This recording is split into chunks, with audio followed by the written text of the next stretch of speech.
Good morning po sa inyo lahat. Isa pang muli yugto na ating daily Bible blessings. Pamagat po na ating araling ngayong umaga ay ang ating koronang pagmamalaki. Ang ating koronang pagmamalaki.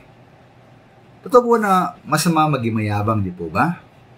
Ngunit po ating mga tanggi, aminin natin na tayo mismo nais natin na magkaroon tayo ng pagmamalaki na kahit paanong pinaka-achievement natin, pinaka-accomplishment sa ating buhay. Halimbawa po sa mga estudyante, diba, gusto nilang mataas ang grado nila sa school at makapagtapos ng kolehiyo. Na kumari nga may honors at medalya pa. Sa mga magulang, nais po nilang mapalaki, may taguyod po ang kailang mga anak na mahusay. Pasa kailang matagumpay na kinabukasan. Sa mga professional naman, ay silang maging sikat sa kanilang piniling profesyon. Sa mga negosyante naman, ay meron silang malaking kita, yumaman at lumago ang kanilang negosyo.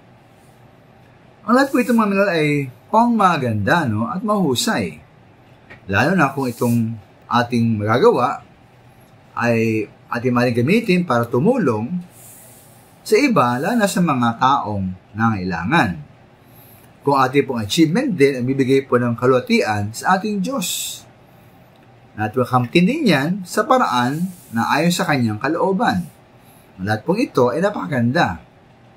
Ngunit po maganda rin ba't kapansin-pansin, ang sabi po ni Pablo sa 1 Thessalonica 2:19 and 20, sabi niya po roon, sa kanyang pagtukoy sa mga Kristiyano sa Thessalonica, sabi niya po roon, hindi ba't kayo lamang ang aming pag-asa, kaligayahan, at ang koronang ipagmamalaki namin sa harap ng Panginoong Hesus, pagparito niya?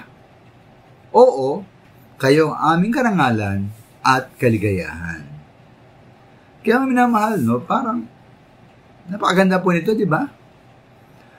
Maaring tayo simpleng tao lamang, walang ipagmamalaking mataas na tinapos o pinag-aralan, walang sikat na propesyon, walang malaking bahay o magandang sakyan, wala ring malaking negosyo, walang ganong pera.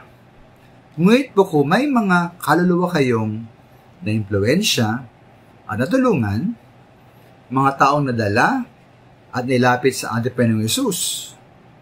Kung meron kayong mga tao ang dahil po sa inyong tulong, sila naligtas, nagbago kanilang buhay, ngayon po sila lumalago na at namunga pa para sa ating Panginoong Hesus, tiyak may minamahal. Meron kayong koronang may pagmamalaki sa pagbabalik ng ating Panginoon. Maraming salamat po.